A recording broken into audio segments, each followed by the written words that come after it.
ब्रह्माणं विदधाति पूर्वं यो वै वेदाश्च प्रणोति तस्मै तद्ब्रह्मा वेदमात्मबुद्धिप्रकाशं मुमुक्षुर्वै शरणमहं प्रपद्ये।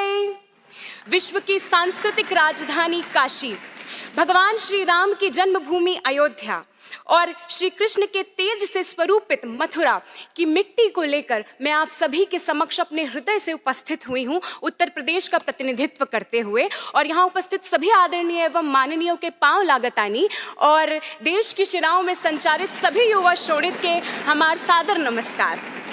आज का विषय या सदन का विषय मात्र युवा नेतृत्व नहीं, अपितु युवा नेतृत्व में सतत विकास जो कि भविष्य की ओर अग्रसित करता है, जिसकी परिकल्पना उस वटवृक्ष के समान है जिसकी जड़ें हमारी पुरातन संस्कृति हो, जिसका तना हमारे लोकतांत्रिक मूल्य हो, जिसकी शाखाएं हो सबका साथ, सबका विकास, सबका विश्वास। युवा कौशल जिसकी पत्तियां हों, जिसे सींचें हम अपने परिश्रम से और फल स्वरूप मिले हमको विकसित विश्वगुरु भारत।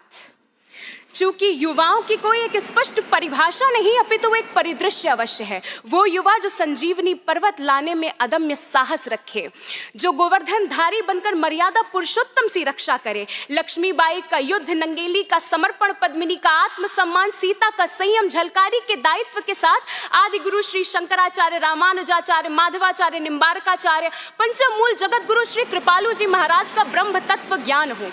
सर्वे भवन्तु सुखिनः, सर्वे सन्तु निरामया का परिचित्र उदाहरण करे, फिर चाहे वो श्रीलंका में आपातकाल हो, बाढ़ग्रस्त नेपाल हो, अफगानिस्तान में अकाल हो, तुर्की का भूकंप विकराल हो या कोरोना में हाहाकार हो। हम युवाओं को आजादी की लड़ाई में अपना योगदान देने का सौभाग्य प्राप्त नहीं हुआ, परंतु आज आवश्यकता है अपनी शक्ति को पहचान प्रधानमंत्री जी के कुशल नेतृत्व में इस प्रज्वलित अग्नि में अपनी आहुति समर्पित करने की। क्योंकि हमारे प्रेरणा स्रोत स्वामी विवेकानंद जी कहा करते थे कि यदि मुझे 100 ऊर्जावान युवा मिल जाएं तो मैं इस देश की दशा व दिशा दोनों बदल कर रख सकता हूं। ऐसे में हम तो 60 करोड़ हैं, हमारे लिए क्या कठिन, बस आवश्यकता है जामवंत की भूमिका निभाने वाले ऐसे मंचों की, जो हम युवाओं से ये कह सकें कि कौन सुख आज कठिन जग माही, जो नहीं होत तात तुम पाही। बस आवश्यकता है प्रत्येक युवा को यह जानने की कि वह क्या कर सकता है।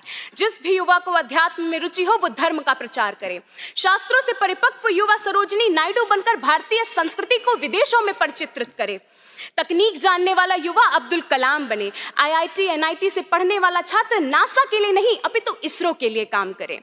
हम क्रिकेट, हॉकी, फुटबॉल, कबड्डी खेलें तो भारत के लिए खेलें। यदि कोई हेमा दास दौड़कर नारी सशक्तिकरण का उदाहरण देती हुई स्वर्ण जीते तो वो भारत के लिए जीते। हमारे गांव का युवा आगे आए और देश हित में नीरज चोपड़ा की तरह भाला फेंके। रचनाएं ऐसी रची जाएं कि साहित्य का नोबेल भारत को प्राप्त हो। हम शिष्टाचार यूं अपनाएं कि जापान से पहले भारत का नाम हो। पर्यावरण संरक्षण के साथ अतिथि देवो भव की भावना को जागृत करने की आवश्यकता है।